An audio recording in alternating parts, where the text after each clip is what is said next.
Hey guys, this is Sohail. Today I'm gonna be reacting to this debate over here, which is capitalism versus socialism. So I'm an engineer, and as engineers, we're all about trying to identify problems and we find the most logical solutions to them. So today we're gonna find a logical solution to the problem of human suffering, basically. What we're trying to see is which one of these two systems is the best suited to solve this problem. For example, like which system is the best suited to lift the most people out of poverty out of these two systems? Let's dive in. Thank you all for coming. There we go.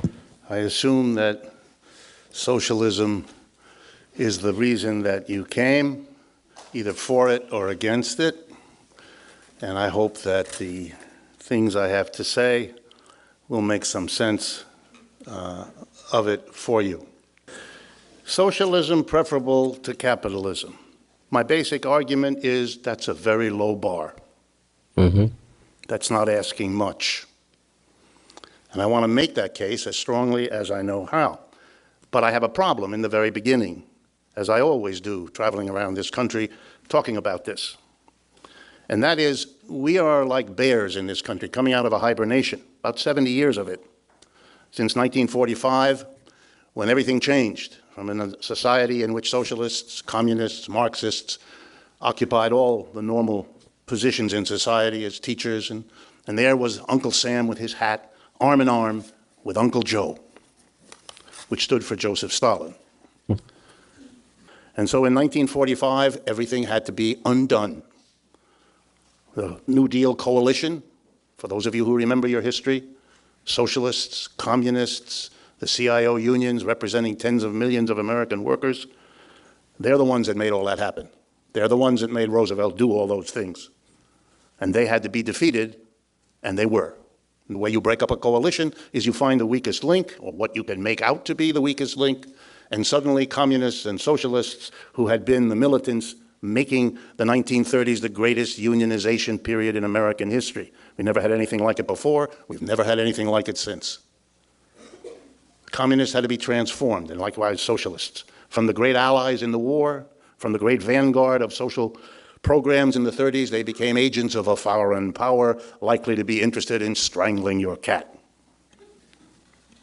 And they had to be driven out of the unions, the 1947 Taft-Hartley, driven out of their teaching jobs, driven out of the consciousness of the American people, who were terrorized about being interested in those things, as they have mostly been in the last 40, 50, 60, 70 years.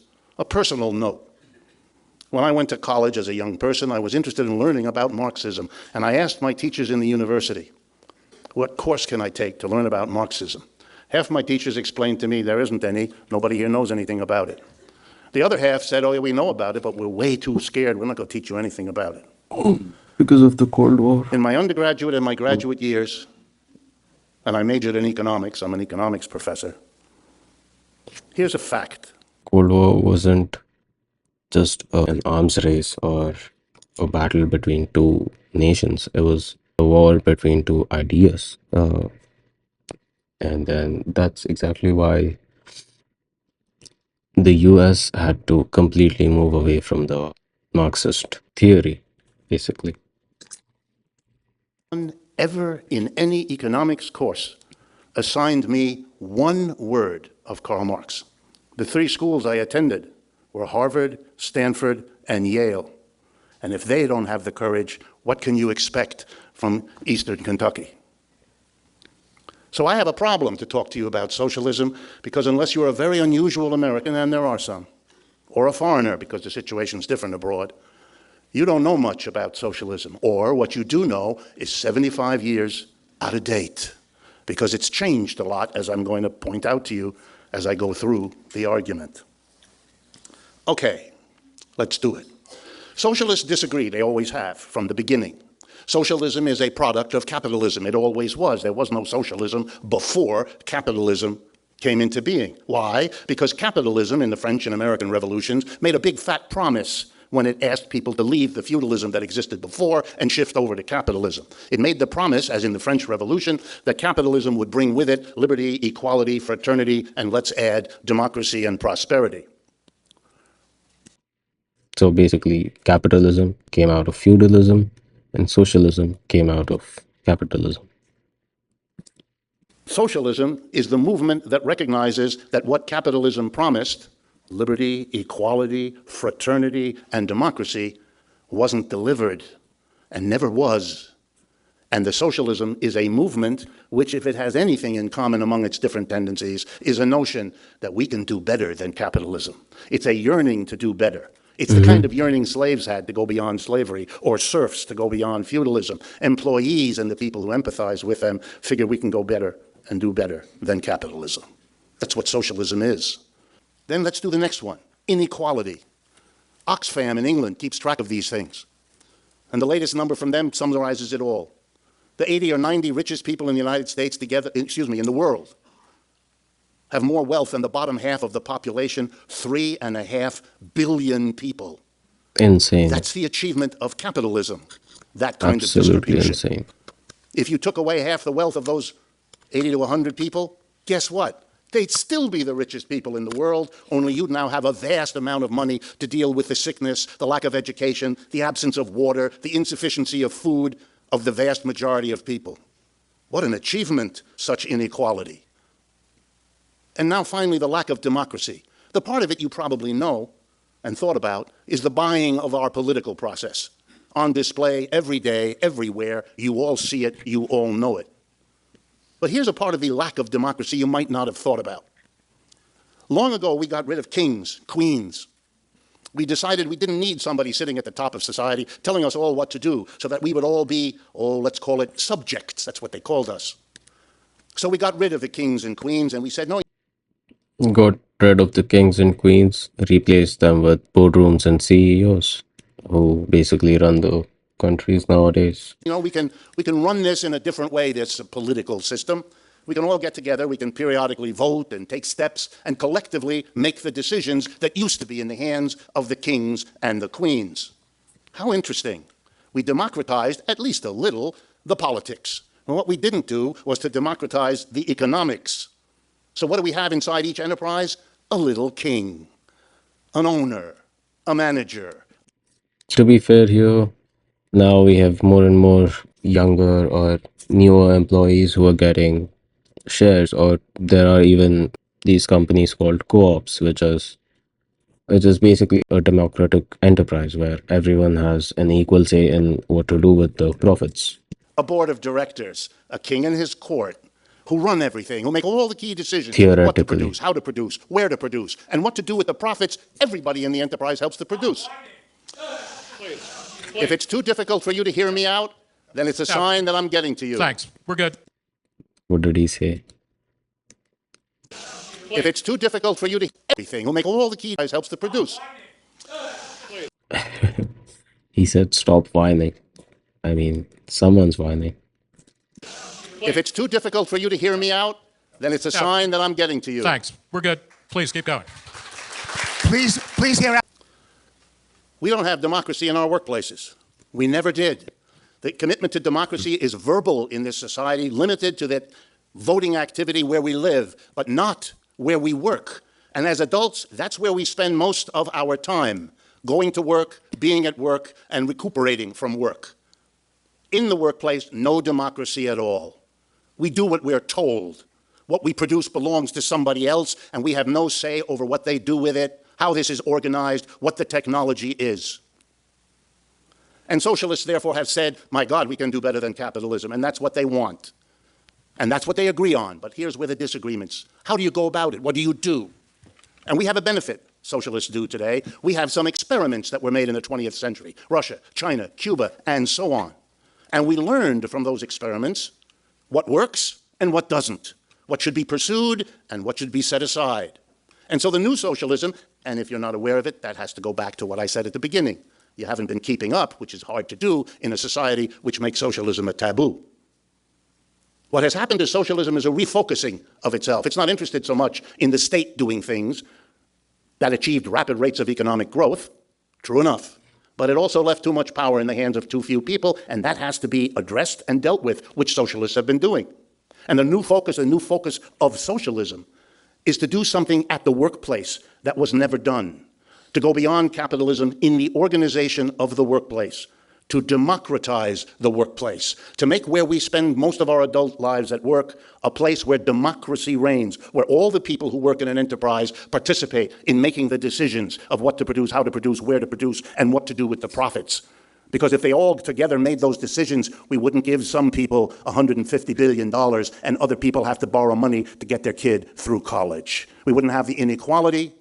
We certainly wouldn't allow the irrationality of every 4 to 7 year instability. Everybody together would choose a technology that isn't dangerous to the health of all of us at the workplace. We could go beyond capitalism, but we have to have the courage to do what was not yet done, not in Roosevelt's New Deal and not in Russia or China either. The transformation at the base of society into a democratized workplace. That's the new direction of socialism. That's where socialism will be in the 21st century that we are now entering. It's a new and a different socialism. It has learned from its own earlier experiences and experiments. 2 little footnotes. Capitalism did not emerge out of feudalism, all finished in one swell swoop, did it? Yeah. If you know the history, you'll know that capitalism Happened over started in this time. town, in that town, in Happened that village, in slowly. that area. Often it didn't last more than a few weeks or a few months, sometimes a few years, and then it was crushed by, it took centuries. Socialism isn't born all at once either. It makes its early experiments. So if you look at it as a spectrum, right? So over here is imperialist, uh, highly capitalistic, imperialistic state, for example, like the Great Britain in its peak. And over here is like the Marxist utopia, where there's no class difference. Everyone is equal, but that can't happen because it's a utopia. It's theoretical. So if we see on that spectrum, we are moving towards the class collapse, or the gap between the uppermost faction of the society and the majority of the society is has come down slowly from that time, but in the recent times it's starting to increase. And that's one of the reasons why we're getting into this debate, is because we want to find out why it's not working, or what happened in between actually. Had one in the Paris Commune in 1870, and then it had some other experiments in the 20th century that I've mentioned. And just like with capitalism, you learn from your experiments how to make it better next time, how to correct the mistakes you made. Every other system was born, evolved, and died. Capitalism, we know, was born and evolved. I'll leave it to your inference as to what it is doing now. Thank you.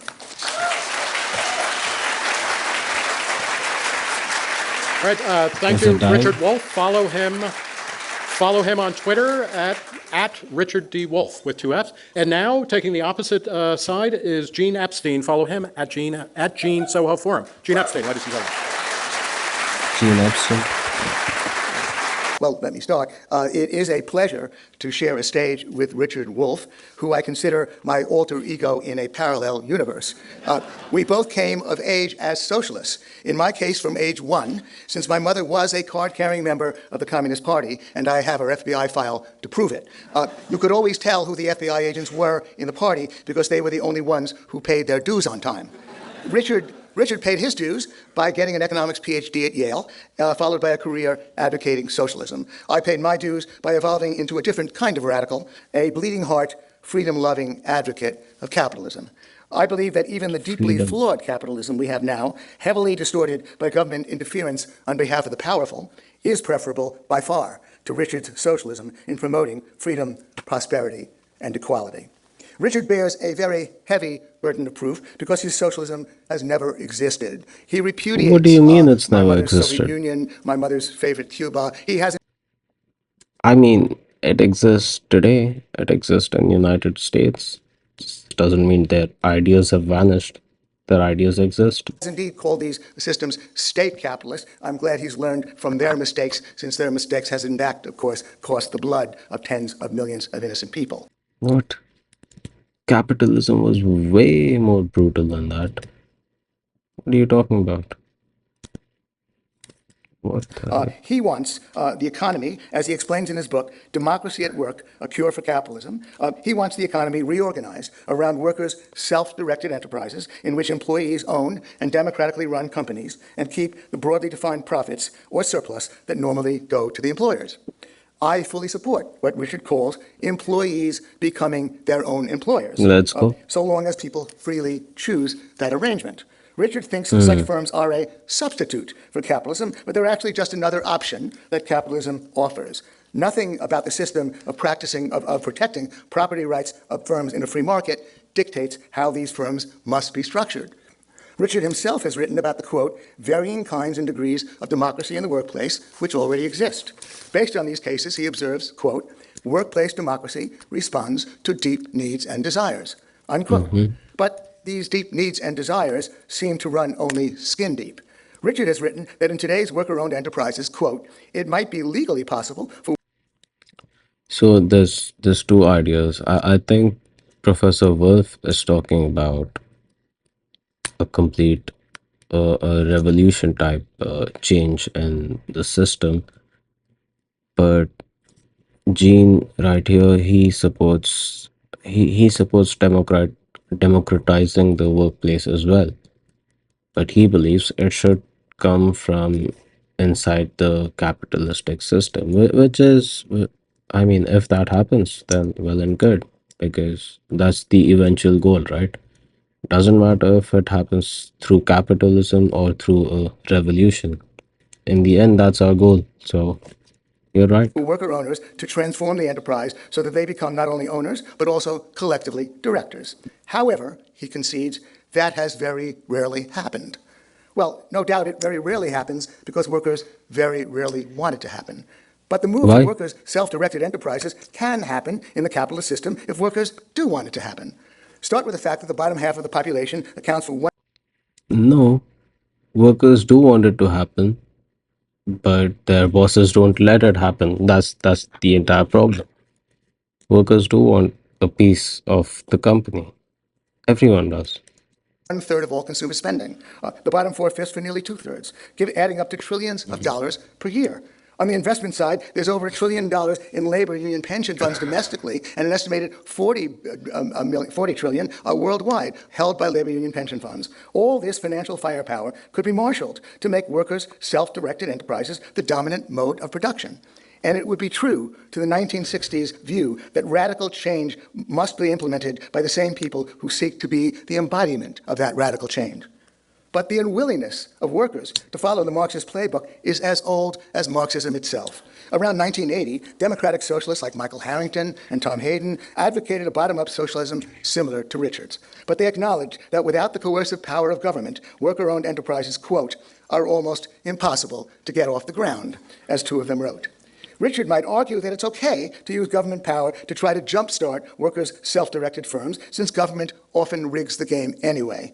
But a Marxist like Richard should be deeply troubled by the old contradiction of radical change from below being implemented by the force of government from above. He also proposes a, quote, specialized agency that would, quote, always know from constant monitoring which existing enterprises need more laborers, which have registered the wish to commence new production, all the relevant skill and experience requirements, and where affected laborers and enterprises are located, unquote. He adds that the agency's reports would be Isn't that what's happening in China? Like, isn't that how their companies are owned? Typical Chinese listed company has mixed ownership with the state legal persons and individuals holding approximately 30% of the stock.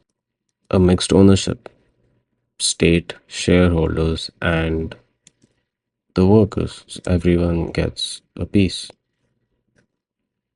submitted to all workers to aid them in making their decisions. Notice that he's talking about knowledge of the relevant skill and experience of 160 million workers in the U.S. across hundreds of thousands of firms. That's information the specialized agency will, quote, always know from constant monitoring. From my work experience, I can tell Richard that those constant monitors who keep coming around will be the butt of jokes, and the information they come away with will be superficial when it isn't totally misleading. We'll also have to pore over the reports of the labor allocation financial agencies and then discuss their recommendations with many others and vote on those outcomes. I submit that only in a dystopian nightmare can most of us imagine ourselves spending our waking hours in this way, especially since the vote of any one of us, can hardly determine the outcome anyway. Many firms seeking to expand their operations will have to borrow funds from the democratically run financial agencies while also applying to the democratically run labor allocation agency for more workers. And these democratically run agencies will be ruled by the vote of the majority. But to pick up on an objection raised by Atlantic Magazine journalist Conor Friedersdorf, we might ask, how easy will it be to get the democratically run finance and labor allocation agencies to support the expansion plans of firms that produce Muslim prayer rugs and Korans and the building of new mosques? Friedersdorf goes on to ask, would you prefer a socialist society in which birth control is available if and only if a majority of workers exercising their democratic control assents? Or would you prefer a society in which private businesses can produce birth control in part because individuals possess economic rights as producers and consumers, the preferences of a majority of people around them be damned? Unquote. Friedersdorf's question applies to the related issue of freedom of speech and press. Would you prefer a socialist society in which dissenting journalism is available if and only if a majority of workers exercising their democratic control agrees? Or would you prefer a society in which private enterprises can produce dissenting journalism, the preferences of a majority of people around them be... So why would the private enterprise or the owners of the private enterprise allow fair journalism if it's against their interests? If you give all that power to the ones leading the corporation, then I don't think it would represent the workers as much. be damned? So at best, our freedoms would be circumscribed by the tyranny of the majority. Now take the issue of prosperity. Take the force that brings prosperity, innovation, or what economist Joseph Schumpeter called creative destruction. Richard thinks that as long as people can be offered another job, they'll agree to giving up their current job to allow creative destruction to happen.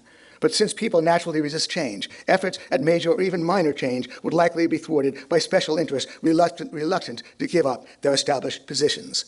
Imagine the response if Steve Jobs sought funding for a smartphone that would also replace a flashlight, a watch, a camera, a compass, a calculator, a recorder, CD player, and GPS navigator, threatening the industries that turn out those products. The pattern of obstruction will be emboldened by the knowledge that most new ideas fail and few succeed in a big way anyway.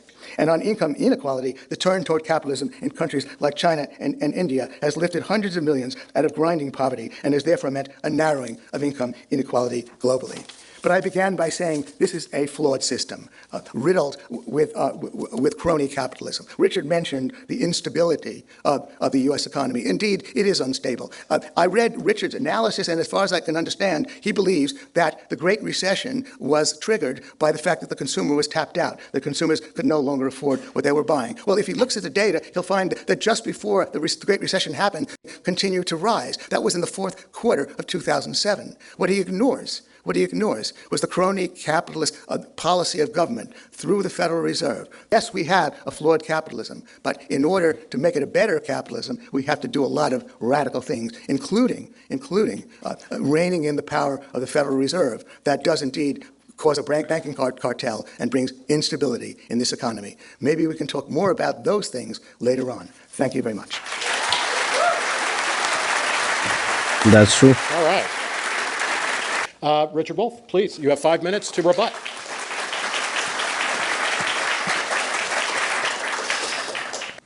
I'm not proposing what a socialism would look like, number one. I'm talking about how you get beyond what we have. Because like in all societies, you're either satisfied with the way things are, or you're looking for how to make them better. If there's a genius in the United States, it's been that we've been willing, in many areas, to do better. But there's a taboo when it comes to economics, represented by what Gene said, that you really shouldn't look at that because it's only going to get worse. Those nasty politicians will do all the terrible things that should make you stay with what you have. Oh yes, tinker with the Federal Reserve or here, but don't change the fundamentals.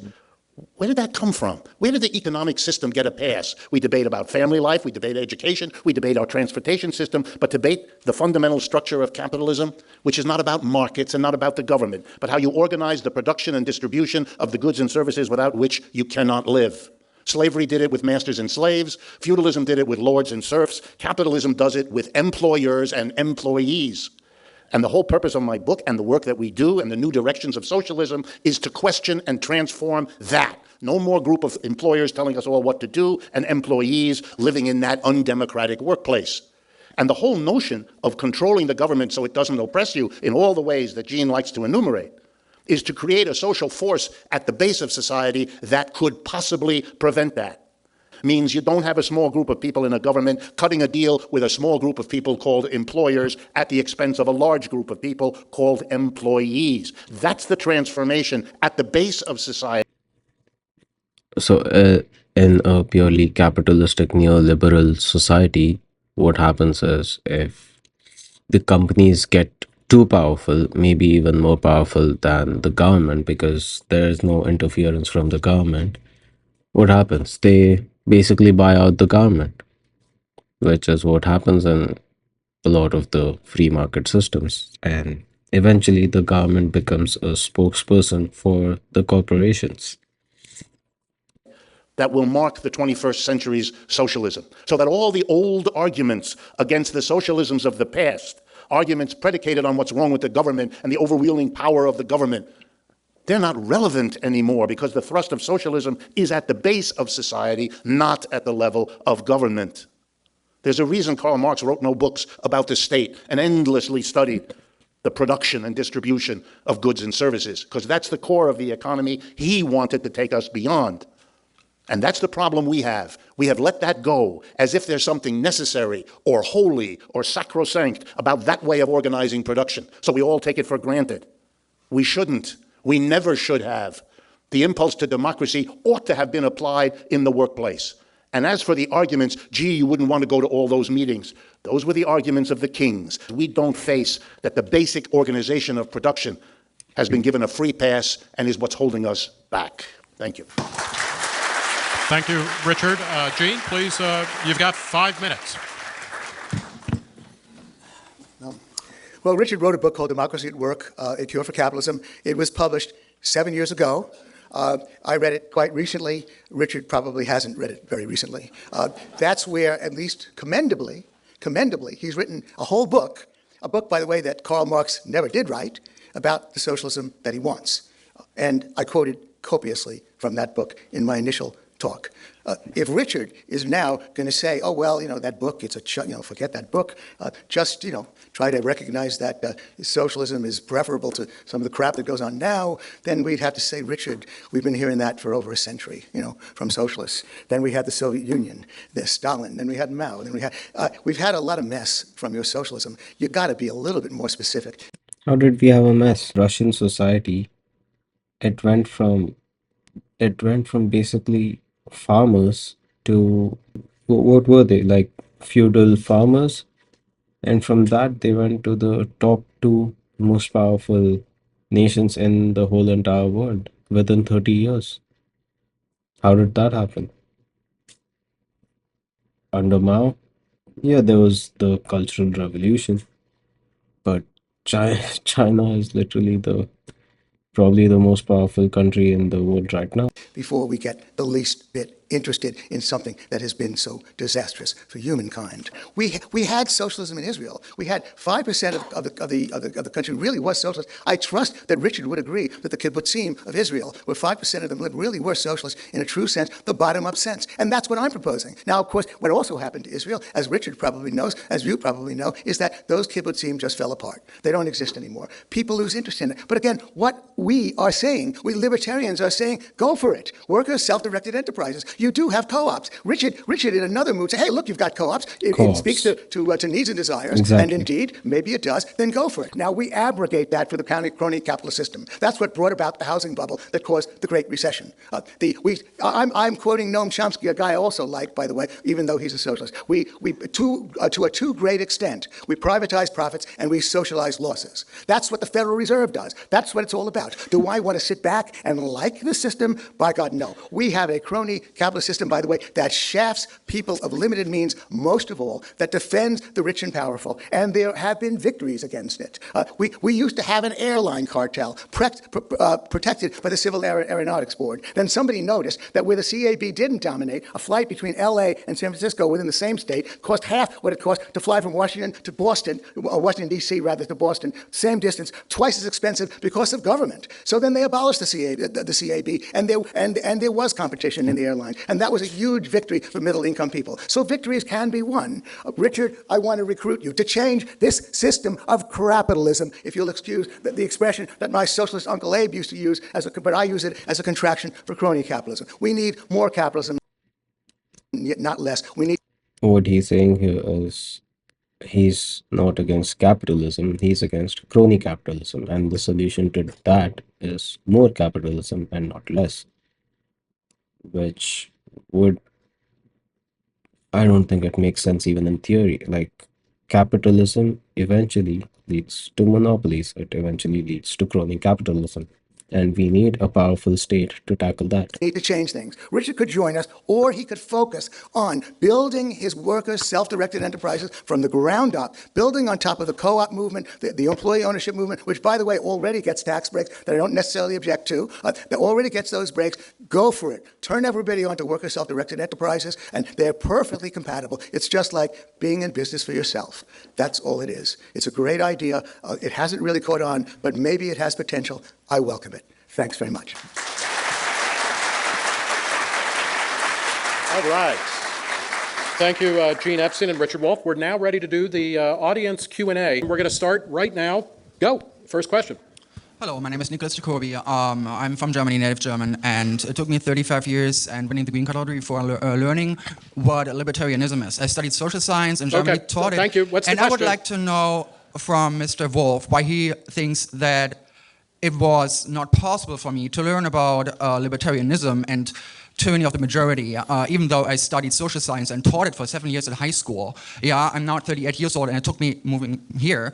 But you learned it obviously before you learned about Marxism before you even left high school, because if you know about the term when you start studying, I would say it was much easier for you to find out about the other side than me, that studied social science and taught it. Okay, thank you. Richard, please use a microphone. Hold one up. And I guess it should be on. Could you? Can you hear me? Yes. Okay. So the question was basically, he was calling BS on the idea that you couldn't learn about Marxism. And the question was that I really could, or that you want to know why I couldn't? It took me 35 years. Okay, so he took a long time, and you took a very short time. Why is that? He's saying libertarianism is harder to learn about than Marxism. I never indicated the number of years it took me to learn Marxism. Okay, Richard, can I? I am sorry it took you a long time, if that helps. Do you feel like there is not a free flow of information in contemporary America? I mean, it blows my mind that you could even say that. Okay. All right, thanks. Okay. Let me explain. Economics departments, which is what I know around the United States, is where you might learn Marxian economics. You have to go, first of all, the vast majority of economics departments in the United States have no person in them who knows of or teaches a course in Marxian economics. Number one, they don't have them at all. Number two, the vast majority subscribe to a basic kind of mainstream economics that's called neoclassical economics, which is the dominant tradition. There is a small dissenting group that are called Keynesian economics because of something that happened in the Great Depression and the new development of a critical perspective that has nothing to do with socialism. There's tremendous fights between the neoclassicals, who are the majority, and the Keynesians, who are minority. One of the very few things the two groups can get together on is excluding Marxists. That's the way the American economic system works. And since it's the economics departments of our universities that train the politicians who deal with economics, the journalists who do economics, and the people in the top reaches of business, you have a solid kind of mask, if you like, of uniformity in which the kinds of things that a Marxist economist talks about are bizarre for them, not because of their complexity or their newness, but because they have no experience whatsoever in dealing with these things. And that has been true for the entirety of my experience in the American academic environment, where I've been a professor all my life. It is a systematic exclusion of the kinds of ideas that I represent that makes students to this day not encounter it or if they have a lot of fortitude, to have little study groups on the side at their own expense to learn this kind of material, because this country remains afraid of dealing with that kind of thinking and that kind of tradition, even though the literature for it is massive. Okay, thank you, Richard. And wait, Gene, I'm sorry, hold on. Richard, can I ask, does it complicate that scenario at all that we have at least one major candidate for president, Bernie Sanders, who identifies as socialist and has a large turnout? I mean, the idea that socialism is somehow suppressed seems like a reach, to be quite honest.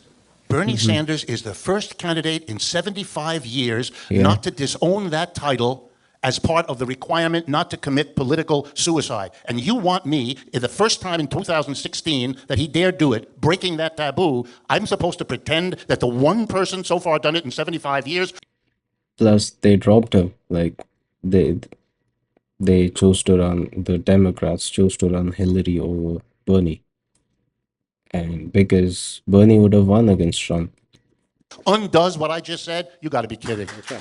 Hey, and Richard, I'll look forward to the first time a major party candidate actually explicitly is libertarian. Gene, do you have a comment? So I completely agree with Richard. Is this on? Yes, it's on. It's on. It is on. Okay. Yes, it's on. Thanks.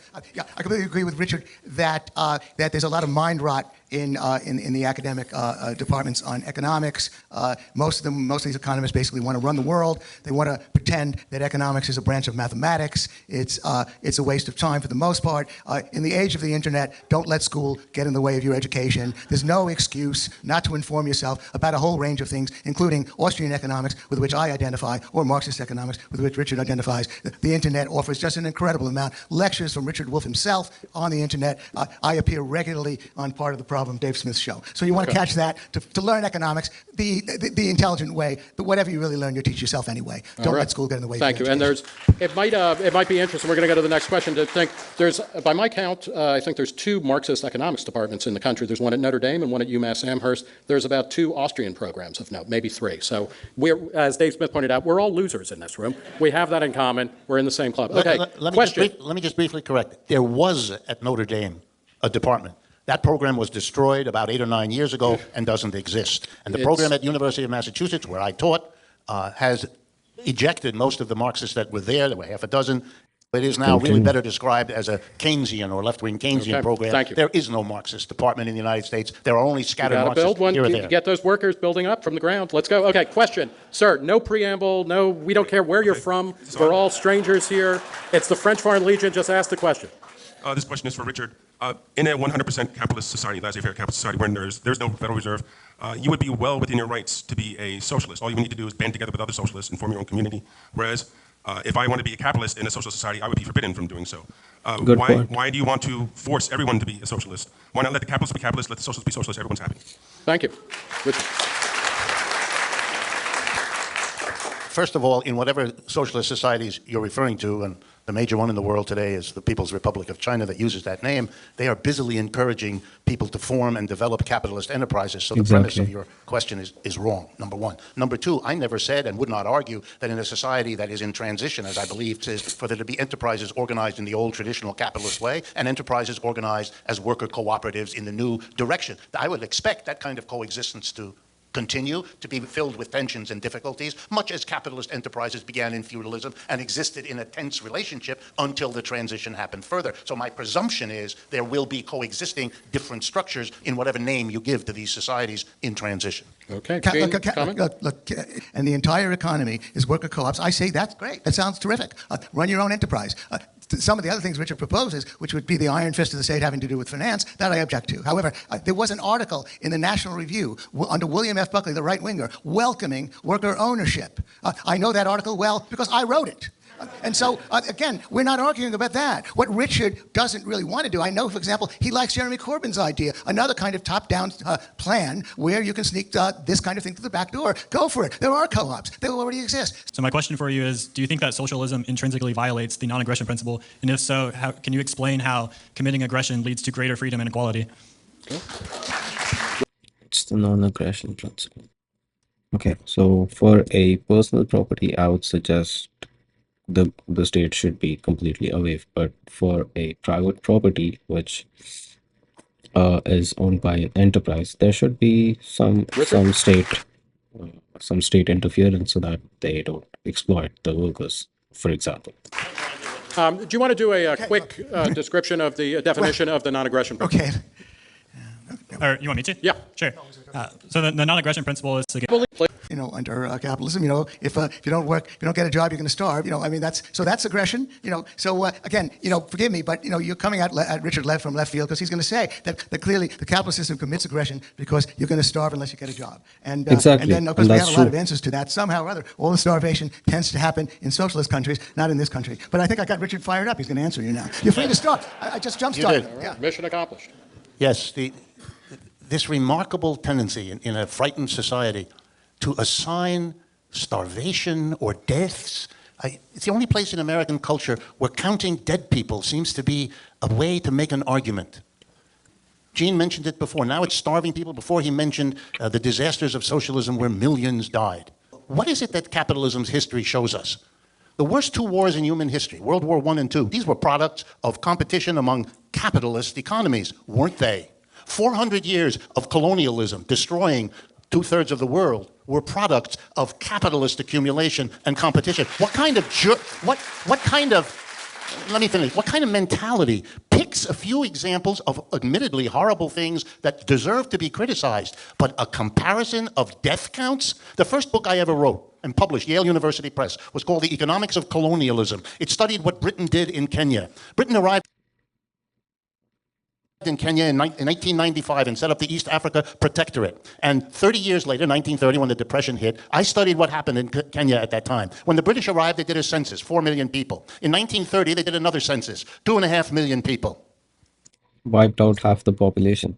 But the thing is, people like Gene or the other capitalist defenders, they don't consider those death counts under capitalism because those people are outside the society. They're not workers basically. Even if they are, I don't know why they're just not considered a part of the society. Hence, their deaths aren't counted. For example, India, a place that I'm from, was ruled by the East India Company. So the entire nation was ruled by a company, and it was probably the most horrific period in our entire history where we had we had famines, we had almost about 45 to 60 trillion dollar worth of wealth extracted out of the Indian subcontinent, but that's apparently not counted. British colonialism killed millions of people in one small country. Multiply that. If you want to do the death count analysis, which I find bizarre, you're in very shaky ground attacking socialism on the basis of capitalism. And the same kind of cherry picking of your examples came with Gene and kibbutzim in Israel. Do worker co-ops sometimes fail? Of course they do. Do capitalist enterprises sometimes fail? You bet they do, all the time.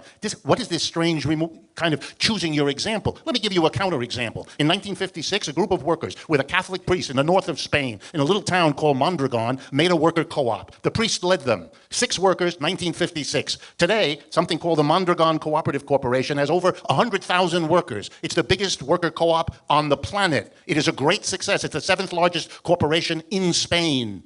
It is a successful worker co-op. 2 American corporations pay the Mondragon Corporation to have their scientists working alongside the scientists in this worker co-op. And the name of the 2 American corporations is General Motors and Microsoft. They understand what those worker co-ops can do, even if people here have to pick an example where it didn't work out. It's as if I said, well, capitalism, just look at the Ford Edsel. Gene, again, you're let me champing at the make bit. 2 comments. Make 2 comments to Richard's comment. Again, I like what Richard just said. Again, go for it. I only mentioned the kibbutzim because obviously the kibbutzim were a well-known socialist phenomenon. It didn't work out. Mondragon did. I was very interested in the worker ownership movement in the 1980s, ironically, by the way. When I was senior economist in the New York Stock Exchange, I was going to all the meetings. We were hearing about Mondragon all the time in the 1980s. 30 years have passed, and we don't have a Mondragon in the U.S. So I encourage Richard to go for it. Build it.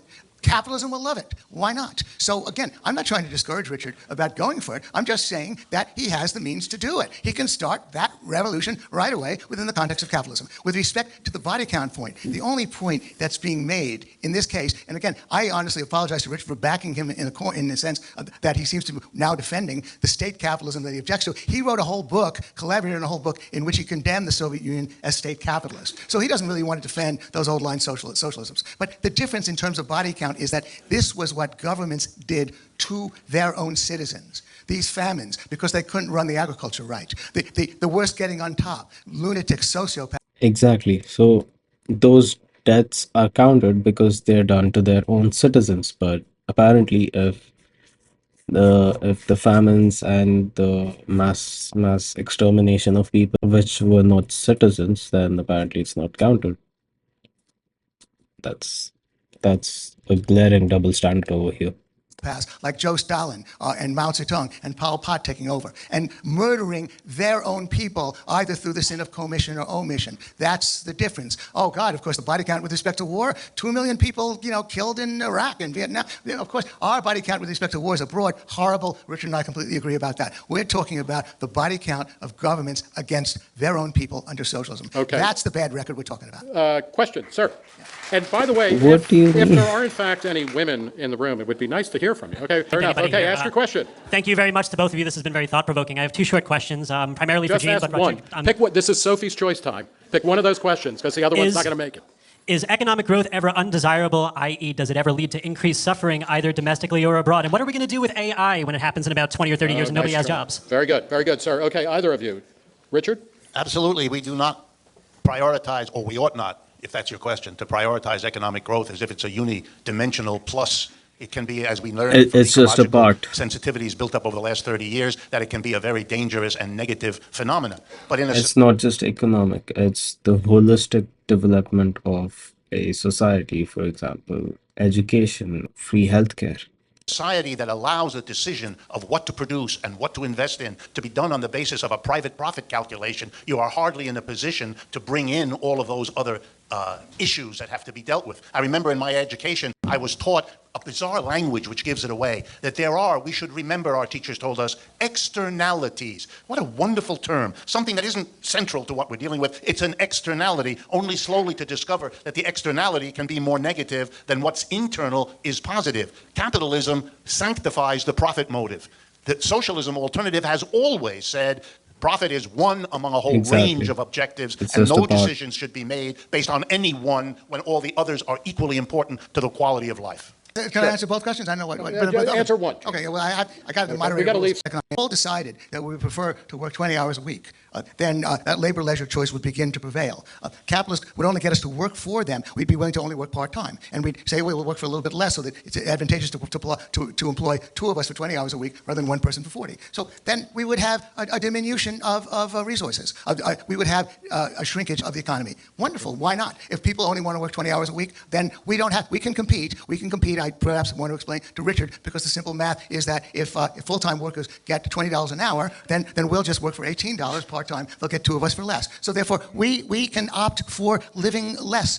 We make those choices all the time. What's a Jewish lawyer? A kid who couldn't get into medical school. Well, I'm Jewish. I didn't become a lawyer or a doctor. I chose to be a sloppy-ass journalist. I dropped that. So therefore, we make those choices all the time. It's an individual choice. There is nothing sacred about economic growth. With respect to this economy, externalities, we are individuals. We have individual freedom. You can't throw garbage on your neighbor's lawn, however. My right to move my fist stops at your chin. And if a capitalist is polluting your backyard and causing that harm, you should sue him. So therefore, we do need a tort system in order to protect against any individual choice, anything that a firm does, or indeed that an individual does, in order to make sure that they don't harm us in the process of pursuing their own goals. That's the best brief answer. Okay, thank you. Richard, quick rebuttal.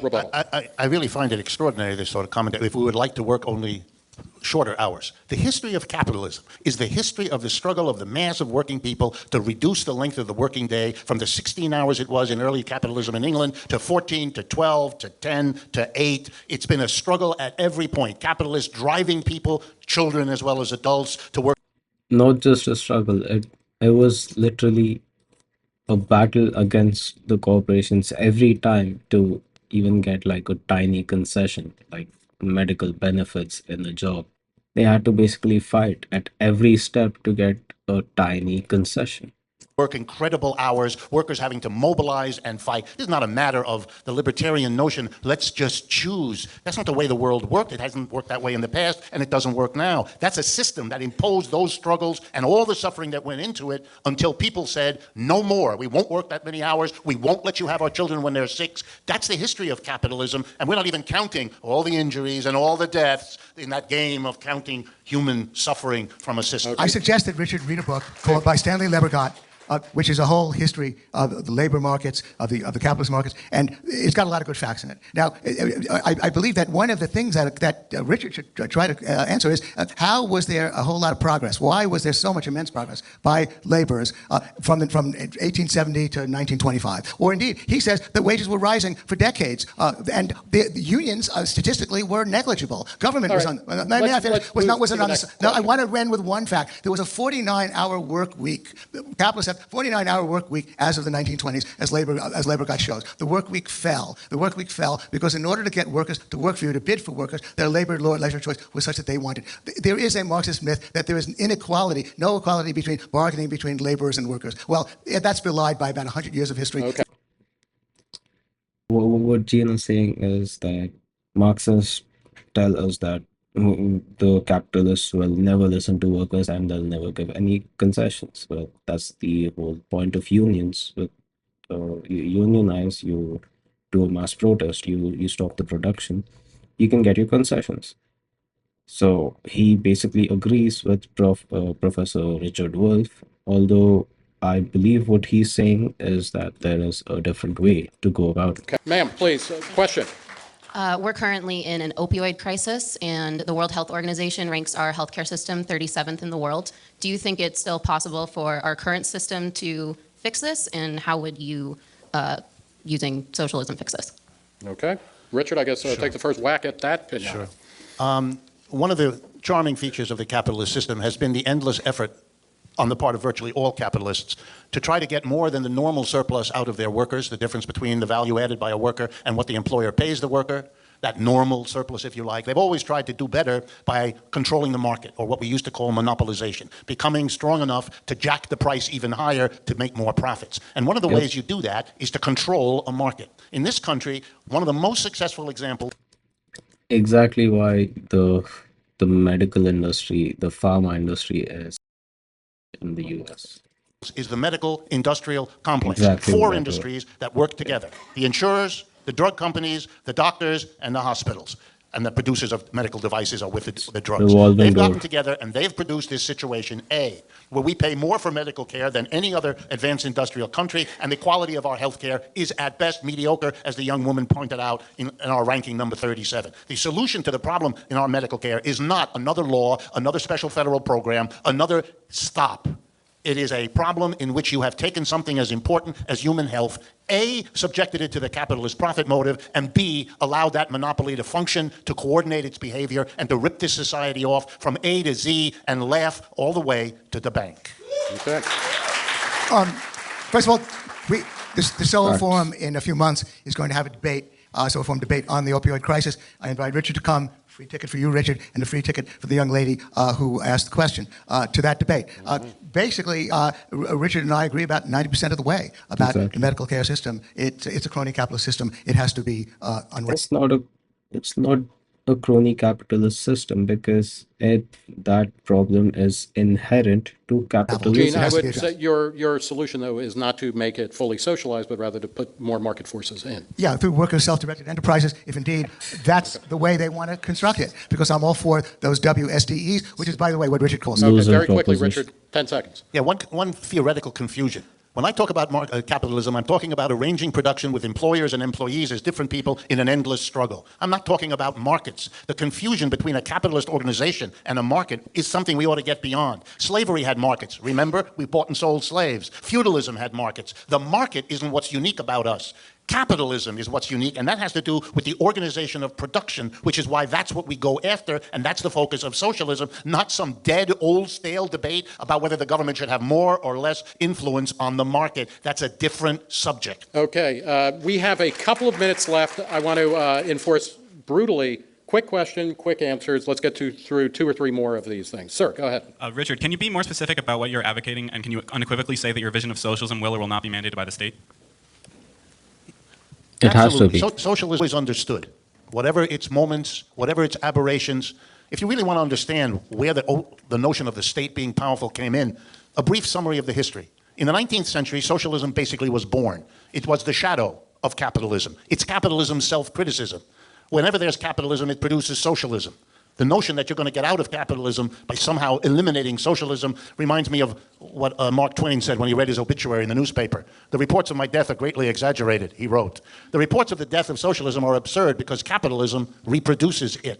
So here's my idea. We don't need the state because the whole role is to transform the base of society. But just like every other emerging system, like capitalism and feudalism, We need an authority that checks monopolies, that checks unfair treatment of workers. That's all we're asking about. the state, it was thought, can help the process. So the focus of socialists became capture the state, either with parliamentary or revolution, and then use it to make the transformation. What happened in the Soviet Union, understandably, and in China too, was you focused on grabbing the state, you managed it, you took the state, but then that next step, that got delayed and postponed, and therein lies the problem, whose solution is to transform the base of society, which is why there's a focus on the workers becoming their own bosses in the workplace. Okay, thank you. Quick, let's do 1, maybe 2 more questions. Sir.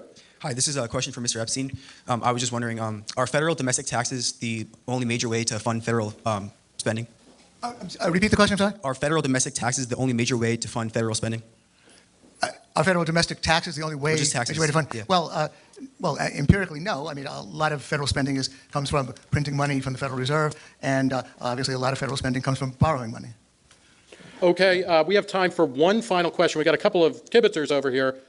Okay, ask a quick question. My question is, if we're talking about economics, how can we have a debate about which system is better? And I've been listening, and I didn't hear from either of you gentlemen once the word computers and how that impacts on everything. I felt like I was listening to a debate about the mechanical age. Right before we go to the rebuttal, we are done with questions, so thank you all for standing up. You may now sit down. Richard, why don't you begin with that? Right. This is not the answer you probably want, but you're going to get it anyway.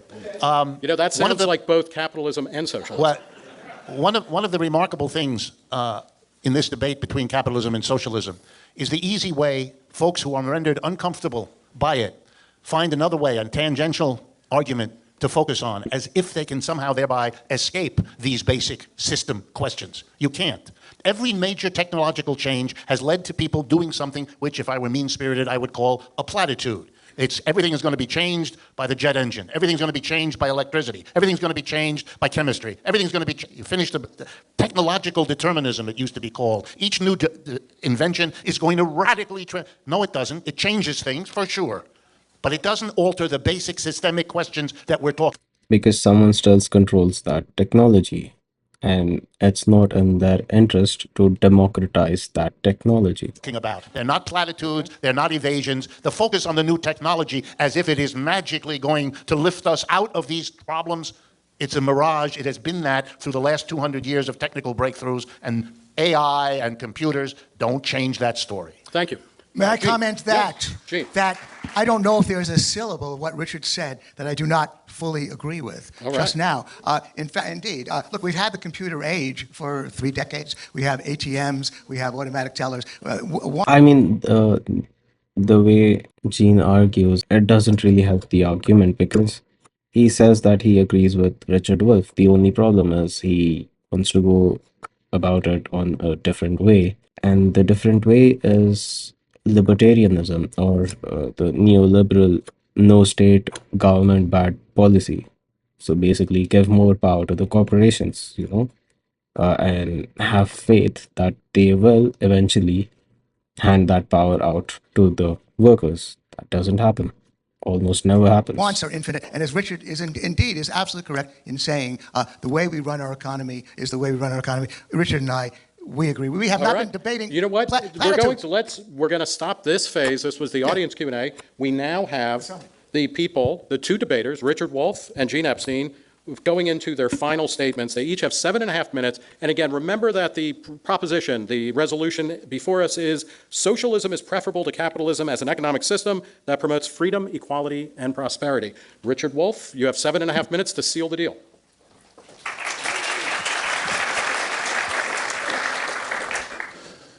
The first sign that socialism is on its way is that we're having this debate. Facts. That we have Bernie Sanders running and he has the name socialist and he doesn't give it up. He doesn't turn away. Elizabeth Warren, who has very similar programs, she still feels the need to reassure everybody she likes capitalism. Bernie doesn't. The reality is, up until 6 years ago, my presence on the American media scene was so tiny, none of you would ever have heard of me. I've done more public speaking at the invitation of American audiences in the last 4 years than I did in the previous 50. Yeah, the public awareness is to the right because of the last years of neoliberalism and the orange clown. I understand that. But beneath that is a shift to the left in the United States. Yep. Nothing illustrates it in my mind any better than the remarkable number of times Gene Epstein told you how he agreed with me. Exactly. So he agrees on all the basic fundamentals, but what he attributes that to is crony capitalism instead of realizing that capitalism in fact is inherent with all those problems.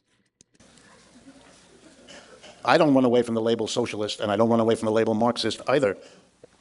I'm proud of what I've learned from those traditions. But I'm also very clear, and I really hope I've gotten that across, that the way the question for this evening was posed is a problem. There is no singular socialism. There never was. Socialism is a large, complex tradition of multiple different notions. Exactly, like the socialism in the Soviet Union is completely different from the socialism in China or in Vietnam. But the common factor is that it lifted hundreds of millions of people out of poverty. That are often at great odds with one another and have had long and bitter disputes. What in the world do you mean by socialism? Is it the social democracy of Scandinavia and German and Western European countries? Is it the socialism that China or Russia or Cuba talk about? Is it the focus on transforming workplaces into worker co-ops instead of undemocratic, hierarchical workplace kingdoms? What do you mean when you talk about socialism? The very idea of using the singular reflects what I tried to say at the beginning. We have to understand we are emerging from a 75-year period in which we didn't learn about it, think about it, or discuss it. Or if we did, it was in dismissive, cursory manner that didn't teach people anything. It's always been an awkward moment when American tourists go to Europe and discover that in every single European country, socialist parties are big, important political institutions. Governments do what they do in large part because of the pressure from those who have the position to shape them. One of the problems with the liberal, in the old British sense, or the libertarian, if you like, is that the argument always starts with the government, as if it were a deus ex machina that just has some qualities of things it does, without asking the obvious question, why does the government do this or that or the next thing? Exactly. Major argument is government bad. Big government, very bad. We're supposed to believe it's built into the genes of the government that it does certain things. The government does what the pressure of the society and the way it's organized make it do. Especially in a democratic government. Every bit as much as what the government does influences the rest of the society. Let me conclude by correcting Gene about Jeremy Corbyn, because he's the future in terms of what we're talking about. The British Labour Party, the second party in England, by the way, a party most of whose members identify as socialists. In the British Labour Party, there's a commitment they've made. And the commitment goes like this. When we're elected, one of the first laws we'll pass is the following. Any company organized in Great Britain can continue the way it is, as a capitalist enterprise. But if it comes to the following decision, either to shut down, or to move out of Great Britain, or to sell itself to another company, or to go public with an IPO, issuing shares, before it can do that, it must give its own workers the right of first refusal. That's the law. That the workers can buy the company and convert it into a democratically run worker co-op. Because if, let's say, a company goes public, the regular people start buying up the shares of a company, and again, the power is distributed, but this time it's not distributed to the workers. It's distributed to everyone outside the corporation. So it basically dilutes whatever power was there with the workers in the first place. Cooperative. And when everyone says, well, where in the world will the workers get the money to do that? Mr. McDonnell, the closest advisor, Mr. I mean, the other argument can be that the workers themselves can buy those shares, but the problem is most of the people who are buying the shares are big corporations who just buy IPO shares in bulk. So there's no way you can compete. Like even if a person who wants to buy shares from the internet, like through an app or something, there's only so much that they can do. Even after doing that, they don't hold any power or any decision making power in that particular organization.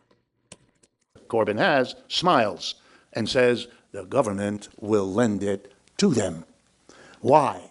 Because for the British people to have freedom of choice between a capitalist, undemocratic enterprise on the one hand and a worker co-op democratic enterprise on the other, they have to have some experience of what they're like, both to buy from and to work in. And the only way they can have that experience so they can choose freely between them or what mix they want of them is if there's a sector that they can buy from and work at. So we, as the leaders of Britain, have to create the sector so that the free choice of our people between systems can finally happen. That's the role of the government, expanding free choice, rather than being represented as imposing something in that fearful imagery that we all have as if the government is like those nasty people at the post office who make us wait before they sell us the stamps. Thank you.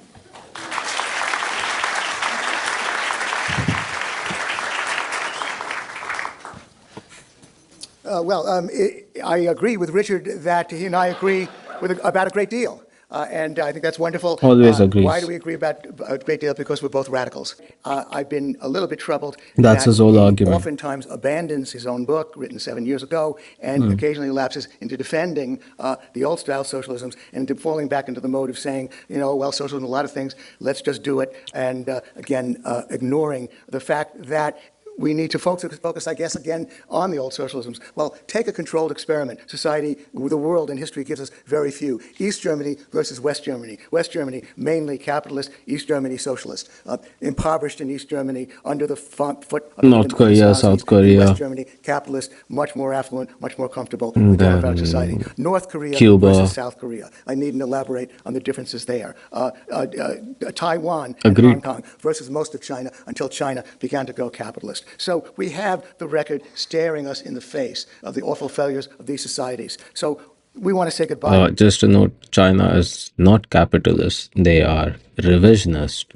They were disasters. Then we have the social democracies of Europe. Maybe that's a waste of time to talk about because they are, for the most part, capitalist anyway. But then we cite the Scandinavian countries, even though Norway is a country of 5 million people sitting on a huge oil well, basically selling oil to the rest of the world, and by the way, apparently worsening global warming in the process. But we want to defend Norway and Apparently. Denmark. Well, let's not cherry pick. Let's look at the whole range of economies and the experience in Europe, and let's include Portugal, Spain, Italy, Greece, where it's gone very badly. The average is very, very unimpressive. They used to talk about eurosclerosis, very troubled economies by and large. So we want to say goodbye to all that. So now, again, I want to take Richard literally and talk about his workers' self-directed enterprises. Well, I imagine when you hear him saying employees becoming their own bosses, well, you know, there are millions of people who are their own bosses. No, I didn't make that up. Richard didn't make that up. Form a co-op, a family-run business. All of those things are possible under socialism. And the problem that Richard faces is that by and large, it hasn't caught on. Maybe it has hope. So now Richard is resorting to cheering on out of desperation, out of, unfortunately, not taking seriously the fact that you want to work. There are people, by the way, who still are fostering worker democracy. I met a lot of those people. They want to start these firms. They want to run it that way. They think it's better. People are happier doing it. Wonderful. Let's do it. So now Richard is championing the plan of Jeremy Corbyn, where the government is going to start lending money on advantageous terms to companies that want to go worker self-directed enterprise. How advantageous ostentatious is that going to be? Jeremy Corbyn, a very ambitious politician, who, by the way, is on record as admiring a lot of hard-fisted strongmen like Hugo Chavez and his successor, Nicolas Maduro, he might just start giving it away. Capitalists may start selling these firms to people. Again, Richard is looking for the top-down solution to a bottom-up revolution. And I implore him to abandon all that and go the capitalist route with his plans. Now, then, finally, I tried to take seriously what he wrote in his book. He wants to socialize finance. He wants to socialize labor allocation. He wants to tighten the government's control over those two sources of enterprise expansion so that dissident publications would suffer, innovation would suffer. All of those things would set us back in terms of prosperity and freedom. And again, I guess, I mentioned equality. I might ask you the old, 10-20 question. Would you prefer a society in which the top 1% gets 20% richer and the other 99%, the rest of us, get 10% richer? Or would you prefer, that's more inequality. Or would you prefer a society in which the top 20% get poorer and the bottom, the top 20% get poorer and the 99% get 10% poorer? We all get poorer, but then since the top 1% is getting 20% poorer, that narrows equality. Well, we want actually, because extremes touch, and Richard and I believe in individual rights, I want people to make their own choices about how they live their lives, the professions they lead, where they want to work, and what they do. And capitalism offers that potential. But it can indeed evolve. We do need to free up the housing markets, which are under the thumb of the crony capitalists. We do indeed, and that is hurting poor people, preventing them from moving to high-wage cities like New York and Los Angeles. That I agree with. Capitalism can indeed evolve, and it should. And Los Angeles and San Francisco.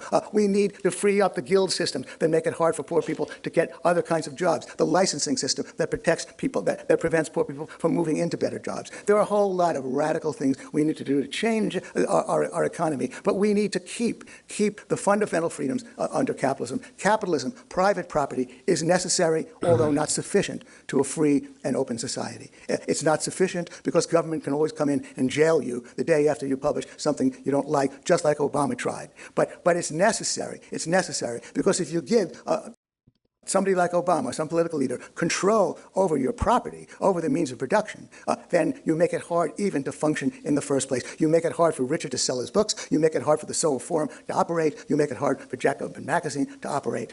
And that's why you have to vote against Richard's resolution. But Richard does have an out. Workers, self-directed enterprises, capitalism offers it to you. Richard, I say go for it. Thanks very much. He's not wrong. First things first, he's not wrong. But I don't know if he's just not aware or he's just too optimistic on capitalism. But in the end, what we want is, be it socialism or capitalism, be it anything, what we want is a society where instead of a few people controlling not just the means of production, but the entire prosperity of the society and the development of the society overall, we need that spread out. And capitalism does not do that. Sure, he says that capitalism has to evolve, and this problem is because of crony capitalism, but the problem is inherent to capitalism itself. Hence why we need more socialist policies, or maybe even a revolution. Who knows? That's it for me. And if you guys have any suggestions, I'm open to it. Thank you so much. Bye bye.